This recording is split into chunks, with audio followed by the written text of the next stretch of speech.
집례를 하게 되었습니다. 원래 이 친구 할머님은 시골교회 다니시는 집사님이셨는데 공교롭게도 시골교회 권사님께서 같은 날 돌아가시는 바람에 목사님이 못 오신다고 연락을 받아서 저는 그냥 조금 이제 가벼운 마음으로 문상을 하러 갔다가 이제 갑자기 이제 예배 인도 부탁을 받고 부랴부랴 이제 준비를 해고 가서 이제 장례 예식을 인도했거든요.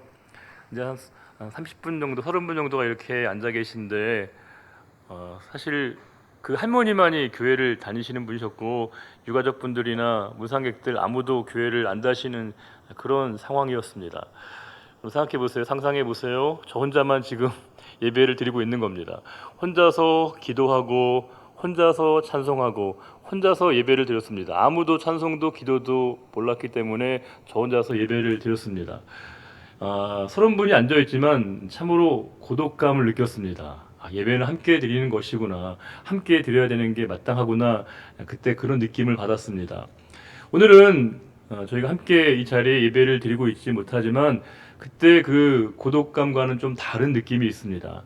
여러분들이 이제 이 예배에 함께 참여하고 계시는 게 저에게도 분명히 느껴져서 여러분들의 마음, 그 기도, 그 열망이 함께 느껴지기 때문에 외롭다기보다는 뭔가 주님께서 우리를 하나로 묶어주시는 그런 마음을 경험하게 됩니다. 이 시간 온라인으로 예배를 드리지만 어디에 있든지 여러분의 모든 자리 가운데 하나님의 크신 은총과 자비하심이 성령께서 예배 가운데 풍성하게 우리에게 부어주시는 그와 같은 예배가 될 수 있기를 주님의 이름으로 축원합니다. 제가 최근에 책 한 권을 읽고 있습니다. 여러분들에게 보여지고 있는 책인데요. 원래 마크 맨슨이라고 하는 사람이 지은 책인데 원래 신경끄기의 기술이라고 하는 세계적인 베스트셀러의 작가입니다. 800만 부 이상이 팔린 책인데 그분의 후속작인데 제목이 희망 버리기 기술입니다. 이 책에 보시게 되면 저자는 이렇게 얘기합니다. 우리의 뇌는 크게 두 가지로 되어 있다는 겁니다. 하나는 생각 뇌가 있고 또 한 가지는 감정의 뇌가 있다라고 얘기합니다. 우리가 전통적인 구분으로 얘기하면 이성과 감정으로 나누어져 있는 뇌 구조를 이야기할 수 있는데 이분은 완벽하게 우리의 뇌가 이렇게 나눠져 있어서 특별히 감정 뇌라고 하는 건 우리의 감성, 느낌, 감정 이런 부분들 직관을 얘기하는 것이고요. 이제 생각의 뇌라고 하는 것은 이성, 또 논리 이런 부분을 관장하는 영역을 얘기하는데 이분의 주장에 따르게 되면 우리의 판단과 행동은 전적으로 감정에 속한다고 합니다. 그러니까 감정의 뇌가 작용을 하고 그 이후에 생각의 뇌가 작용을 한다라고 이야기합니다. 즉 우리가 어떤 행동을 할 때 감정이 바로 그 사람의 행동을 말해준다는 겁니다. 감정이 행동이고 행동이 바로 감정이라고 얘기를 합니다. 감정이 행동을 불러일으키고 또 그 행동이 감정을 불러일으킨다라고 이야기합니다. 이 책에서 좀 재미있는 이야기 하나를 소개하고 있는데 1935년에 포르투갈 태생의 신경학자였던 안토니오 에가스 모니스라고 하는 사람이 이제 새로운 하나의 과학적 기술을 의학자로서 이제 제시하게 됐는데 그게 뭐냐면 전두엽 절제술이라고 하는 것이었습니다. 그 이전에는 사람들이 우울증이나 좌절감이나 또 굉장히 심리적으로 정신적인 질환을 앓고 있었을 때 극단적인 선택을 하는 일들이 많아져서 어떻게 하면 이것을 치료할 수 있을까를 고민하다가 이 뇌에 있는 전두엽을 절제하게 되면 획기적으로 이 질환이 나아진다는 것을 알게 되었습니다. 그리고 실제로 이 기술은 세계적으로 큰 인기를 끌게 되었고요. 이 일로 인해서 이 공을 인정받아서 그는 1949년에 노벨 생리의학상을 직접 받게 되기도 했습니다. 이제 그 전에 사람들이 폭력적이고 우울증에 빠져 있었던 많은 사람들이 이제 그 전두엽 절제로 인해서 굉장히 삶이 안정되어져 가는 이전에 그런 과격하고 폭력적인 행동들이 잦아들고 완화되는 것을 보이게 되었습니다. 그런데 이 수술은 절제 수술은 곧 이내 법적으로 금지가 되게 됐습니다. 왜냐하면 사람들에게 감정을 제거하고 나니까 사람들이 마치 살아있는 어떤 그런 유령처럼 보이기 시작했고요. 로봇처럼 행동하기 시작했고 마치 좀비처럼 행동하는 것이었습니다. 사람에게 있어서 이 감정이라고 하는 게 얼마나 중요한 것인가를 다시 한번 일깨워주는 그런 중요한 사례였습니다. 이런 거죠. 우리가 감정이 먼저 우리에게 어떤 판단을 내리게 한다고 합니다. 그럼 우리에게 이성이 내가 왜 그런 느낌을 받고 있는지를 설명해 내는 게 이 감성과 이성, 이 감정의 뇌와 생각의 뇌의 구조의 차이라고 얘기합니다. 쉽게 얘기하면 예를 들면 이런 겁니다. 내가 어떤 사람을 볼 때 저 사람 참 좋은 사람이야 라고 하는 느낌을 가질 수 있지 않겠습니까? 내가 좋은 사람이라고 하는 내 느낌이라고 하는 것은 물론 대부분은 내가 마음에 들어 라고 하는 내 감정의 표현입니다. 내가 저 사람을 좋은 사람이라고 내가 느끼기 시작하면 내 이성적 사고는 저 사람이 왜 좋은지에 대한 이유들을 스스로 이렇게 원인들을 찾아내는 설명이 우리에게 나타난다는 겁니다. 반대로 우리가 저 사람 참 나쁜 사람이야, 못된 사람이야 라고 우리가 느낌을 가지면 그 이후에 나의 뇌는, 이 생각의 뇌는 그 사람이 왜 나쁜 사람인지를 스스로 이렇게 설명해내는 그런 구조를 보인다고 합니다. 제가 읽으면서 굉장히 일리가 있어 보이고 꽤 재미있고 흥미있는 내용이라는 생각이 들었습니다. 우리가 오늘 성경 말씀 보시게 되면 한 사람이 이 공적인 외적인 사명감과 내적인 그의 감정과 감성이 극단적인 충돌을 일으켜서 그 결과로 그의 이 감정과 감성이 우리가 도저히 이해할 수 없는 행동으로까지 이어지게 된 한 사람의 그 이야기를 오늘 말씀 우리들에게 소개하고 있습니다. 그 사람의 이름은 바로 요나입니다. 우리가 예전에 빨래하면 피존, 도부 이런 거 생각나지 않습니까? 바로 그 피전과 도부에 보게 되면 비둘기 그림이 있는데 바로 이 요나의 이름의 뜻이 바로 비둘기였습니다. 하나님께서 어느 날 이 요나에게 그 아수르의 수도인 니느웨에 가서 그들에게 회개를 외치라는 말씀을 그에게 주셨습니다. 1장 2절에 이런 말씀이 있습니다. 같이 한번 읽어볼까요? 1장 2절입니다. 너는 일어나 저 큰 성읍 니느웨로 가서 그것을 향하여 외치라. 그 압독이 내 앞에 상달되었음이니라 하시니라. 하나님이 그에게 요나에게 말씀하신 겁니다. 하나님의 명령이자 그에게 부여된 사명이었습니다. 선지자는 하나님의 말씀을 듣고 그 말씀을 그대로 전하는 것, 그것이 선지자의 사명이자 그 일들을 하도록 부름받은 게 바로 선지자라는 겁니다. 우리가 선지자를 흔히 하나님 나라의 대사라고 부르는 이유가 바로 여기에 있습니다. 하나님의 뜻을 받아서 그 뜻을 그대로 전하는 것이야말로 선지자의 가장 중요한 본분이라는 겁니다. 우리가 A라는 나라에서 B라는 나라, 본국에서 어떤 나라로 외교관을 파견하게 될 때 그 B라고 하는 나라가 그 외교관을 이렇게 받아주는 절차가, 외교적인 절차가 있습니다. 우리가 그것을 흔히 아그레망이라고 부르는데요. 이게 불어로서 승인했다, 인정했다라고 하는 뜻을 담고 있습니다. 이제 외교적으로 이제 그 파송받은 그 나라에서 그 사람을 외교관으로 인정했다는 것이거든요. 이 아그레망의 공식 절차가 끝나고 난 다음에 그는 이제 외교관으로 활동을 하게 됩니다. 중요한 건 대사와 외교관은 자신의 생각을 피력하는 자리가 아닙니다. 그의 생각과 그의 주관과 그의 의지를 개진하는 자리가 아닙니다. 그는 오직 그의 본국의 입장을 잘 전달해야 되는 것이고 임명권자의 뜻을 잘 전달해야 하는 것이 바로 이 대사의 가장 중요한 책무이자 사명인 것과 마찬가지입니다. 이 요나는 하나님 말씀을 들었습니다. 니느웨에 가서 그들에게 회개를 외치라는 말씀을 하나님이 그에게 주셨습니다. 그 일을 하면 됩니다. 그런데 문제는 요나에게는 뿌리 깊은 이 니느웨 사람들, 특별히 이 아수르인들에 대한 아주 강한 거부감과 적개심을 가지고 있었습니다. 근데 물론 이것은 충분히 일리가 있는 것이었습니다. 왜냐하면 이 아수르 사람들은 이 요나와 요나의 백성들을 끊임없이 괴롭힌 대표적인 백성들이었거든요. 너무나 끔찍히도 그들이 싫었습니다. 미웠습니다. 오늘 3.1절 아닙니까? 우리가 3.1절을 이렇게 매년 맞을 때마다 우리가 여전히 물론 한일 관계의 조속한 해결을 우리가 열망하지만 여전히 우리 안에 그 일본에 대한 어떤 불편한 마음이 분명히 있고요. 또 미움의 정서가 여전히 남아있는 그 반일 정서를 완전히 지웠다고 우리가 보기가 어렵습니다. 만약 우리가 한일전 축구 경기가 열린다고 생각하면 어떻습니까? 이건 한편의 스포츠가 아닙니다. 축구 경기로 끝나지 않습니다. 마치 전쟁과도 같습니다. 이 경기에는 반드시 이겨야 된다라고 하는 당위성이 이제 다 누구에게 느끼고 있습니다. 그 부담감을 선수들도 다 느끼고 있습니다. 비장하게 경기 임하게 되고요. 반드시 이겨야 된다라고 하는 필승의 의지를 다 선수들이 가지게 됩니다. 이때 1승은 그냥 1승이 아니고요. 1패는 그냥 1패로 여겨지지 않습니다. 우리 안에 이 일본에 대한 마음이 그 스포츠 경기에도 이렇게 잘 담겨져 있습니다. 일본 음식 참 맛있다고 많이들 얘기하시는데 저는 개인적으로 스시나 타코야키 같은 음식을 별로 좋아하지 않거든요. 그리고 사실 일본에 아직도 한 번도 가본 적이 없습니다.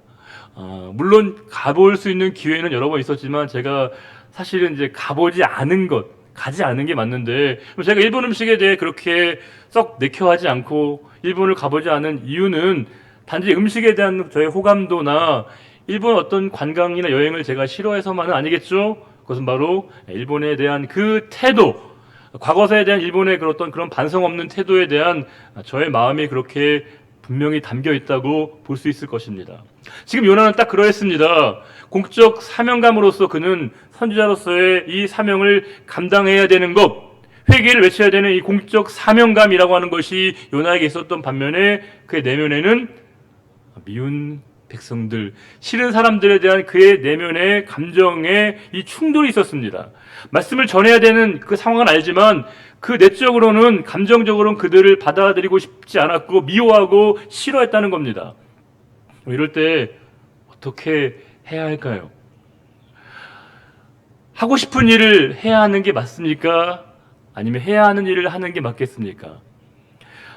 제가 좀 전에 말씀드린 그 희망 버리기 기술이라고 하는 책에서는 되게 재밌는 부분이 있습니다. 그게 뭐냐면요. 유사 이래로 사람들이 꼭 해야 될 만한 일들을, 꼭 해야 하는 일들을 하지 않는 아주 가장 분명하고 확실한 한 가지 이유가 있다라고 얘기합니다. 그게 뭐냐면 하고 싶지 않다는 겁니다. 사람은 하고 싶지 않은 일을 결국엔 할 수 없고 하기 싫은 마음이 우리에게 생겨나게 된다는 것이죠. 이 두 가지의 감정, 이 두 가지의 상황에 대한 충돌이 있었을 때 요나는 자신의 감정에 충실했습니다. 자신에게 주어진 이 감정과 정서에 따라 그는 자신의 행동을 구체적으로 실행에 옮기게 됩니다. 그 행동은 뭐냐? 하나님의 얼굴을 피해서 도망을 치는 것이었습니다. 3절에 이런 말씀이 있습니다. 그러나 요나가 여호와의 얼굴을 피하려고 그는 여호와의 얼굴을 피하기 위해서 멀고 먼 다시스로 도망을 가기 위해서 도피 행각을 벌이기 위해서 배를 타게 되었습니다. 여러분 이 구조로 보면 그 감정적으로 자신이 이 상황에 대한 판단을 한 거죠. 근데 그는 이 구체적인 행동을 할 때 아마 분명히 그가 이성의 뇌로 인해서 생각의 뇌로 인해서 자신의 생각을 정당화시키는 방식으로 그의 생각이 아마 정리가 되었을 겁니다. 그는 아마 이렇게 생각했던 것 같습니다. 내가 하나님으로부터 멀어지면 멀어질수록 하나님이 나를 볼 수 없는 그곳으로 내가 갈 수 있다라고 그가 착각을 했던 것 같습니다. 분명한 착각입니다. 감성적 그의 판단에 따라서 이성적 사고는 그렇게 그의 생각을 지배하기 시작한 겁니다. 내가 멀어지면 멀어질수록 하나님으로부터 도망갈 수 있다고, 도피할 수 있다라고 그가 생각하고 판단한 것입니다. 물론 완전히 그가 오판한 것이죠. 그런데 이런 잘못된 판단과 생각은 요나만 그런 게 아닙니다. 최초의 사람이었던 아담과 하와도 마찬가지입니다. 그들이 범죄한 이후에 그들은 하나님의 얼굴로부터 숨으려고 했습니다. 피하려고 했다는 겁니다. 도저히 가당치 않은 일임에도 불구하고 사람들이 얼마나 이런 상황을 직면했을 때 어떤 반응을, 어떤 태도를 보이는가를 우리에게 실감나게 보여주는 사례입니다. 그래서 다시스행 배를 타고 도피 행각을 벌이게 됩니다. 그런데 그 배가 큰 폭풍우를 만나게 됩니다. 4절 말씀 보시게 되면 마치 배가 깨어질 정도가 되었다고 되어 있습니다. 배가 파손 직전의 상황에 놓이게 되었습니다. 놀라운 건 그때 요나는 뭘 하고 있습니까? 4절 말씀 같이 한번 읽어볼까요? 여호와께서 큰 바람을 바다 위에 내리심에 바다 가운데 큰 폭풍이 일어나 배가 거의 깨지게 된지라. 그 바다가 거의 이 폭풍이 꺼지게 되는 그 순간에 요나가 5절에 이렇게 얘기합니다. 5절까지 읽어보겠습니다. 사공들이 두려워하여 각각 자기의 신을 부르고 또 배를 가볍게 하려고 그 가운데 물건들을 바다에 던지니라. 그러나 요나는 배 밑층에 내려가서 누워 깊이 잠이 든지라. 요나는 배 깊은 밑에서 지금 잠을 청하고 있습니다. 여러분, 정말 이 상황이 잠이 올까요? 이 요나는 그렇게 생각했던 것 같습니다. 배 가장 밑이라고 한다면, 가장 밑바닥이라고 한다면 하나님의 낯을 피할 수 있고 하나님의 시선으로부터 도망칠 수 있다고 그가 생각했던 것 같습니다. 안도하고 안심했기에 이 상황 가운데, 난리가 나고 있는 상황 가운데서마저도 요나가 잠을 청하고 있습니다. 우리가 어떤 잘못이나 어떤 실수를 하거나 어떤 죄를 범했을 때 사람들은 본능적으로 그것을 이제 회피하려고 합니다. 책임을 전가하고요, 또 누군가에게 그 책임을 이렇게 전가하게 되는 경우들이 많습니다. 이건 남녀노소 상관없습니다. 아이들도 마찬가지이고요, 어른들도 마찬가지고, 본인들이 어떤 실수와 잘못을 했을 때 그것을 솔직하게 인정하는 경우는 별로 없습니다. 다 우리가 모면하려고 하는, 발뺌을 하려고 하는 그 본능적인 우리의 마음이 우리의 생각 가운데 있다는 겁니다. 그런데 우리 신앙인들은 그와 같은 때에 정직하게 그 상황 가운데 대면을 해야 합니다. 나의 실수와 나의 잘못을 인정하고 받아들이는 그 용기가 우리에게 필요하다는 겁니다. 절대자 앞에 우리가 솔직하고 진솔하게 서는 그 우리의 용기가 우리에게 필요하다는 겁니다. 환자도 마찬가지입니다. 환자분들이 모든 의사분들을 만나는 걸 좋아하는 게 아니에요. 왜냐하면 의사분들 만나면 이것저것 다 이렇게 그동안 못했던 것들을 지적을 받고 때로는 이렇게 야단을 맞거든요. 이런 교회에서는 이제 1년에 한 번씩 정기 검진을 받아야 되는데, 이제 그 검진을 하시는 집사님 되게 좋으신 분이시고 되게 친절하신 분이신데, 그 내과 집사님에게 제가 1년에 한 번씩 검진을 받게 될 때 아주 곤욕이 있습니다. 그게 뭐냐면 내시경 검사를 받는 거거든요. 그분은 항상 이제 일반 내시경 방법을 고집하시더라고요. 본인의 생각에 따라서. 근데 여러분, 내시경 받아보신 분 아시죠? 저도 사실은 수면 내시경을 한 번도 안 받아봤거든요. 오직 일반 내시경만 그분에게 받았는데, 그 내시경을 받으려면 그 관을 이제 입에다가 이렇게 넣지 않습니까? 정말 곤욕이고요, 괴로움입니다. 무엇보다도 그때 이 괴로움, 저에게 가장 힘든 게 뭐냐면, 그분은 성도님이시거든요. 성도님 앞에서 목사가 침을 질질 흘리는 게 너무 힘들고 너무 괴로웠습니다. 좀 체면을 살려보려고 하고 있고 굉장히 뭔가 이렇게 참아보려고 하지만 안 되고 다시 비참해지는 모습을 보면서 너무 그 순간이 괴롭고 힘들어졌습니다. 그래서 아예 목사님들 몇 분은 아예 그 병원을 안 가시는 겁니다. 왜냐하면 그 상황을 본인들이 맞이하는 게 싫어서. 하지만 오히려 그럴수록 더 우리가 의사분에게 찾아가야 되죠. 내가 어디가 부족하고 어디가 미흡한지를 확인을 받아야 한다는 겁니다.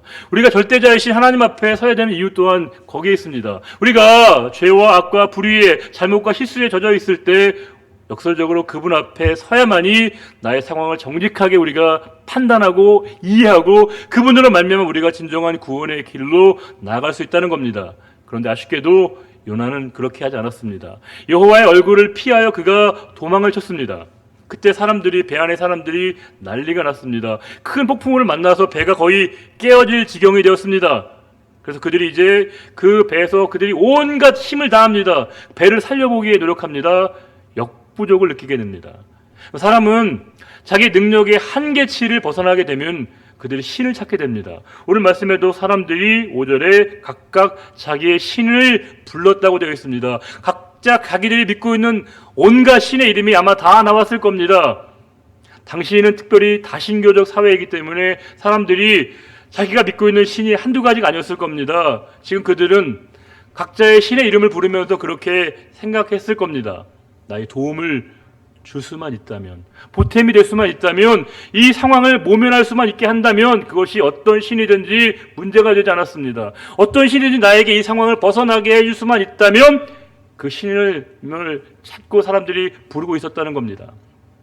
우리가 하나님을 찾고 구하는 것과 하나님의 능력을 찾고 구하는 건 같지 않습니다. 우리가 하나님을 찾고 하나님을 구하는 우리의 마음과 태도와 하나님의 능력과 하나님 그 자체를, 하나님의 능력을 우리가 구하고 찾는 것은 결코 동일하지 않다는 겁니다. 우리가 하나님을 부른다고 예배가 아닙니다. 하나님이 부르신 자리에 설 때만이 그것이 진정한 예배가 되는 것입니다. 우리는 우리의 한계를 인정합니다. 우리의 부족함과 우리의 연약함을 다 우리가 받아들입니다. 우리가 우리 하나님의 전지전능하신 그분의 능력과 실력을 우리가 확인하기 위해서, 확인해 보기 위해서, 확인받기 위해서 우리가 기도하는 게 아닙니다. 우리는 그 하나님의 뜻을 온전히 깨닫고 그분의 뜻이 내 삶에 이루어지도록 우리가 기도하는 것입니다. 지금 그들은 각자의 신을 찾고 있었습니다. 도움을 달라고 그들이 절규하고 있습니다. 그런데 이 상황이 해결이 되지 않습니다. 그때 그들이 이제 도대체 이 풍랑을 만난 게 무슨 이유 때문인가 원인을 그들이 규명하려고 했습니다. 이 원인을 찾아내기 위해서 그들이 고안해낸 방법은 뭐냐? 가장 고전적이고 가장 우리가 재래식의 방법이었던 제비뽑기를 하게 된 것입니다. 7절 보시겠습니다. 7절 그들이 서로 이르되 자 우리가 제비를 뽑아 이 재앙이 누구로 말미암아 우리에게 임하였나 알아보자 하고 그 제비를 뽑으니 제비가 요나에게 뽑힌지라. 제비를 뽑아 보니 요나가 딱 걸리게 된 것입니다. 요나도 그 사실을 알고 있었습니다. 이게 자기 때문이라는 것을 요나도 분명히 알고 있었습니다. 우리 8절부터 10절을 같이 한번 읽어보겠습니다. 우리가 그에게 이르되 청하건대 이 재앙이 누구 때문에 우리에게 임하였는가 말하라. 내 생업이 무엇이며 내가 어디서 왔으며 내 나라가 어디며 어느 민족에 속하였느냐 하니 그가 대답하되 나는 히브리 사람이요 바다와 육지를 지으신 하늘의 하나님 여호와를 경외하는 자로라 하고 자기가 여호와의 얼굴을 피함인 줄을 그들에게 말하였으므로 우리가 알고 심히 두려워하여 이르되 내가 어찌하여 그렇게 하였느냐. 이 풍랑의 원인을 누구보다 요나가 잘 알고 있었습니다. 사람들이 그에게 묻습니다. 도대체 그러면 이 위기를 타개할 수 있는 방법이 뭐냐라고 이 요나에게 묻습니다. 11절입니다. 바다가 점점 흉흉한지라 무리가 그에게 이르되 우리가 너를 어떻게 하여야 바다가 우리를 위하여 잔잔하겠느냐 하니 도대체 이 원인, 이 상황을 벗어날 수 있는 길이 뭐냐라고 요나에게 물어봅니다. 그때 요나가 그렇게 답을 합니다. 12절 같이 한번 읽어볼까요? 그가 대답하되 나를 들어 바다에 던지라. 그리하면 바다가 너희를 위하여 잔잔하리라. 너희가 이 큰 폭풍을 만난 것이 나 때문인 줄을 내가 아노라 하니라. 요나는 이 상황이 자기 때문이라는 것을 알았습니다. 그리고 그는 사람들에게 그 방법마저 제시합니다. 나를 바다에 던지면 이 모든 상황이 정리될 거라고 그는 이야기합니다. 그는 사람들에게 뜻밖의 이 문제를 해결하는 방법으로 인신공양을 그가 사람들에게 제시하게 됩니다. 아마 요나는 그렇게 생각했던 것 같습니다. 이 모든 일들은 나 때문에 된 것이기 때문에 나만 없어지면 된다고, 나만 깨끗이 사라져 버리면 이 모든 상황이 안정이 되고 종식될 것이라고 그가 판단했던 겁니다. 나만 빠져보면, 나만 사라지게 되면 모든 문제가 다 해결될 것이라고 그가 생각하고 내가 책임지겠다, 나를 바다에 던지면 된다라고 사람들에게 이야기한 겁니다. 이건 보통의 마음이 아닙니다. 대단히 대견하기도 하고요, 감히 보통 사람들이 흉내낼 수 없는 마음을 하게 된 겁니다. 자기 희생의 정신입니다. 그러나 또한 아쉽게도 그는 자포자기의 마음을 갖게 된 것입니다. 하나님이 요나에게 원하신 것은, 기대하신 것은 그가 이 상황에 대한 자신의 잘못을 깨닫고 온전히 회개함으로 말미암아 하나님이 명하시는 그 사명의 자리에 서기를 원했는데 요나는 그렇게 하지 않았습니다. 자기 자신의 존재를 지워버리는 극단적인 방법과 선택을 요나가 했던 겁니다. 분명 요나는 사람들을 배려한 겁니다.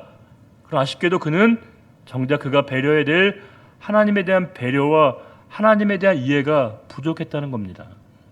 우리 성도들은 모든 인본주의적인 가치를 뛰어넘어야 합니다. 우리에게 모든 판단의 근거는 바로 하나님의 뜻입니다. 오늘 우리가 이렇게 불편함을 무릅쓰고 예배드리는 이유가 바로 여기에 있습니다. 우리가 이웃을 먼저 배려하고 지금 같은 이 엄중한 시기에 우리가 이웃을 먼저 생각하는 것이 하나님의 뜻이라고 우리가 분명히 믿기에 우리는 우리의 불편함을 감수하고 이 상황에 우리가 동참하는 것입니다. 우리에게 모든 가장 중요한 우리의 결정의 이유는 하나님의 뜻에 있는 것이고 그 하나님을 먼저 배려하고 하나님의 뜻에 우리가 따르는 것이 성도의 마음이자 태도여야 하는데 아쉽게도 요나는 그렇게 하지 않았습니다. 자기를 던지는 자기 희생의 정신이 있었지만 궁극적으로 자기 자신을 놓아버리는 자포자기의 마음을 하게 되었던 겁니다. 그 이후에도 사람들은 열심히 그 배를 살려보기 위해서 애를 쓰고 있습니다. 13절에 이렇게 얘기합니다. 그러나 그 사람들이 힘써 노를 저어 배를 육지로 돌리고자 하다가 바다가 그들을 향하여 점점 더 흉흉함으로 능히 못한지라. 사람들이 끝까지 이렇게 배를 살려보려고 애를 썼던 이유가 어디 있을까요? 오늘 말씀에 보시게 되면 육지가 그렇게 멀지 않다고 생각했던 겁니다. 그들에게 여전히 희망이 남아 있었던 겁니다. 때로 우리가 희망이 되게 필요합니다. 소망이 중요합니다. 우리에게 희망과 소망은 삶의 의미를 갖게 하는 것이고 생의 의지와 의욕을 갖게 하는 중요한 겁니다. 그런데 때로는 우리의 이 희망과 소망이 우리의 삶에 우리가 고문이 될 때가 있고요, 고통이 될 때가 있습니다. 우리에게 성도에게 있어서의 소망과 희망은 가능성이 아닙니다.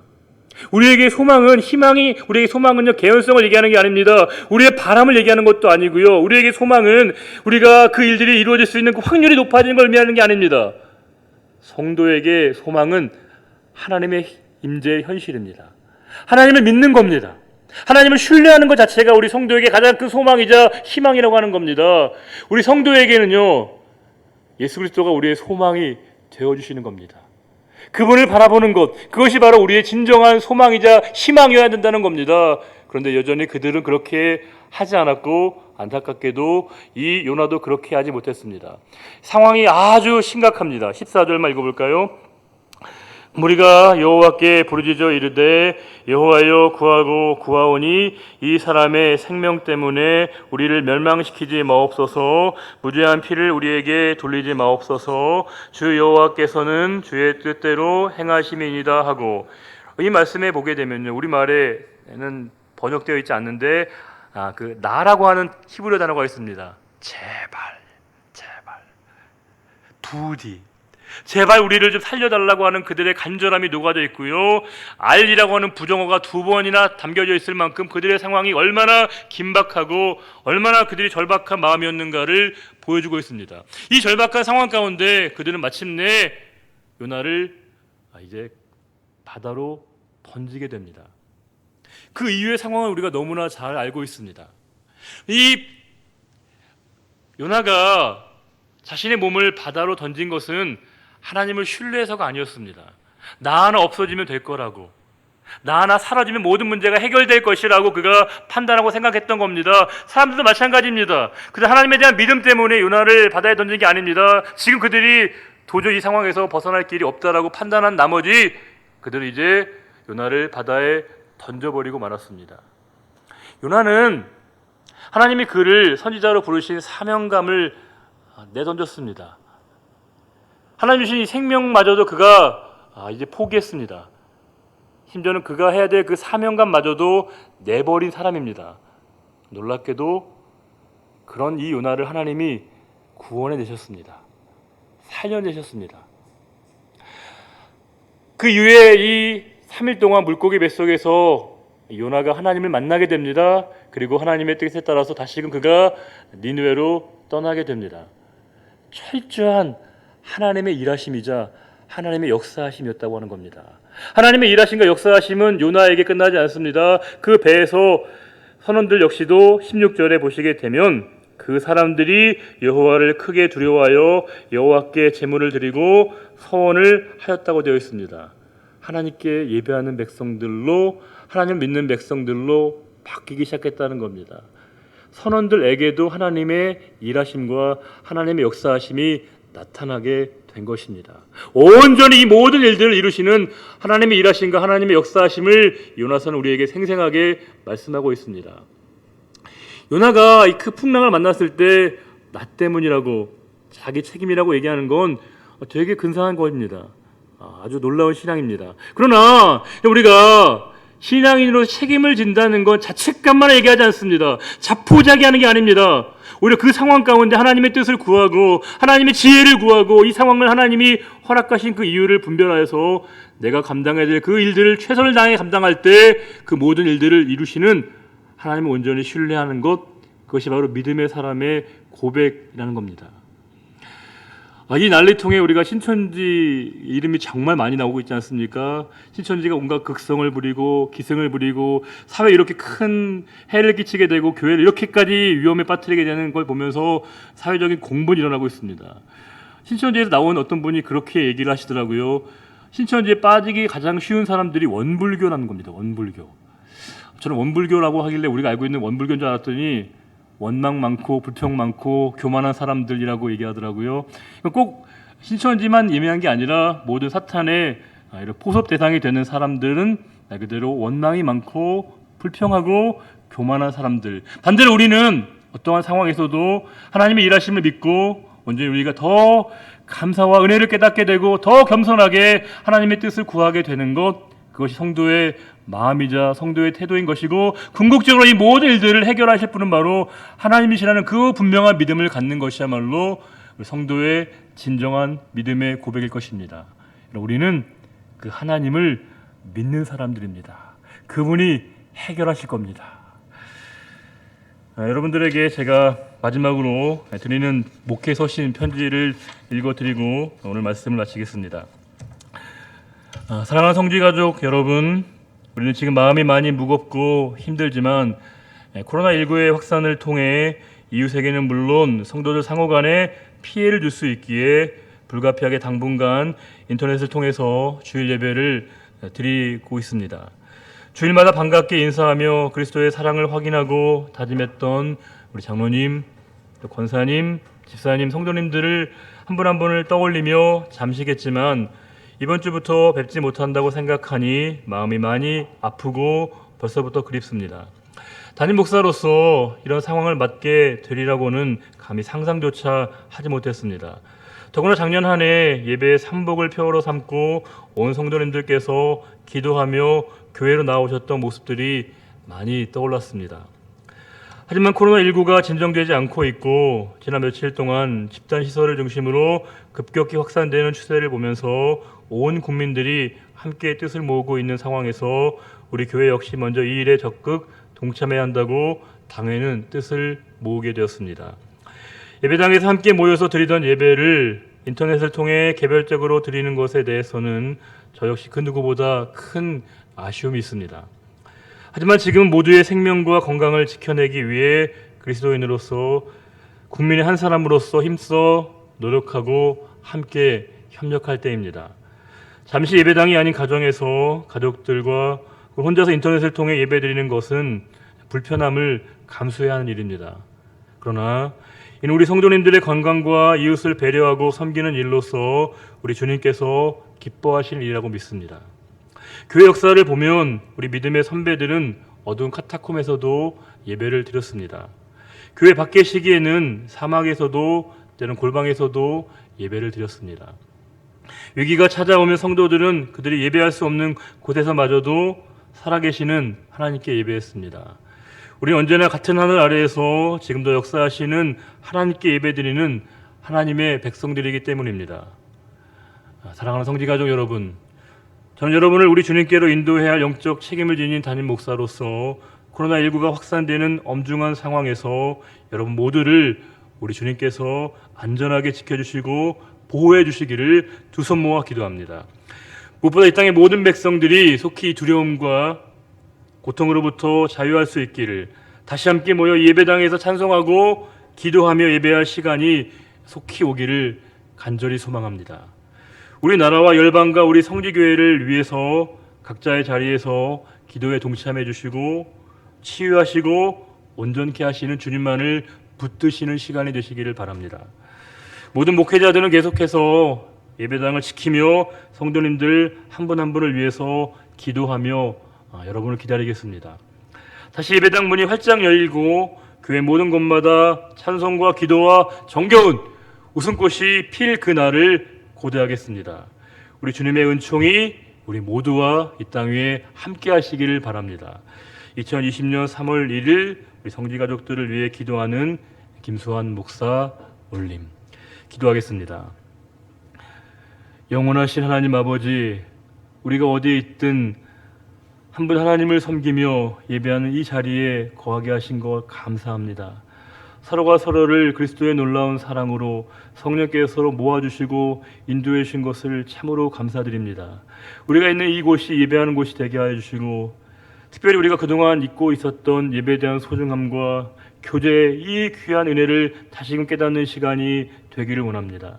요나의 말씀을 통해서 이 시대를 분별할 수 있도록 도우시고, 우리가 아무것도 하지 않는 무책임한 삶이 아니라 우리가 더 우리의 삶의 자리 가운데 기도로 하나님의 뜻을 구하며 하나님의 놀라운 능력이 이 땅에 임하기를 바라는 우리의 모든 간절한 기도가 주께 상달되게 하시고, 이 모든 일들을 통해서 합력하여 선을 이루어 가시는 그 주님을 온전히 신뢰하는 우리 모두가 되기를 바라며, 언제나 우리와 함께 하시고 이 모든 상황을 속히 정리해 주시고 해결해 주시는 우리 주님 예수 그리스도의 이름으로 간절히 기도드리옵나이다. 아멘. 오늘 3.1절을 기념하여 우리 다 같이 일어나셔서 애국가 제창하도록 하겠습니다.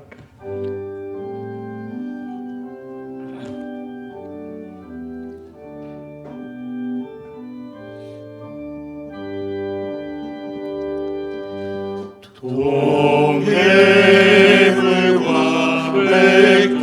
백두산이 마르고 닳도록 하나님이 보호하사 우리나라 만세. 무궁화 삼천리 화려강산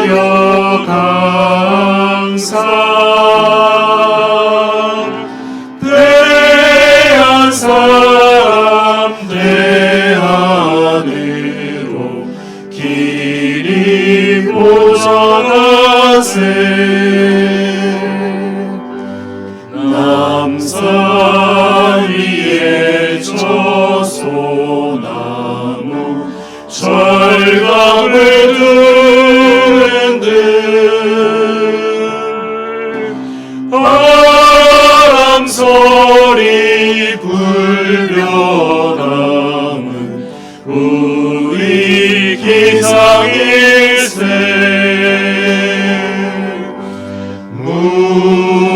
무궁화 삼천리 화려강산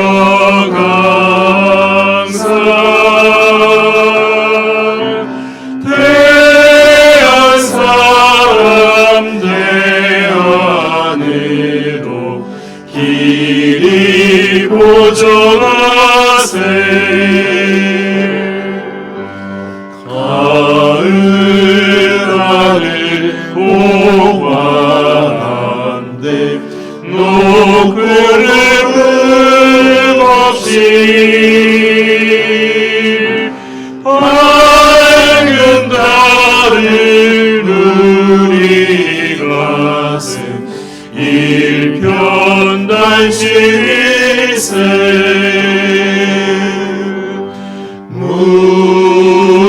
무궁화 삼천리 화려강산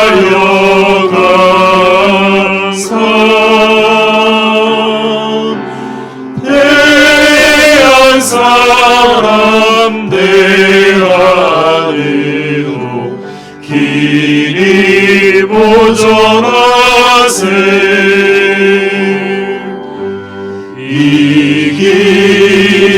이기상과 희망으로 충성을 다하여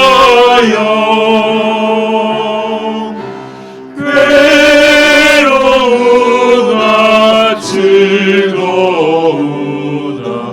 나라 사랑하세.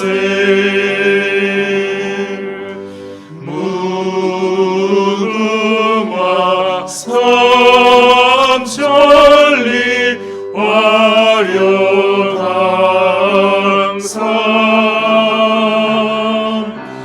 대한 사람 대안으로 길이 보전하세.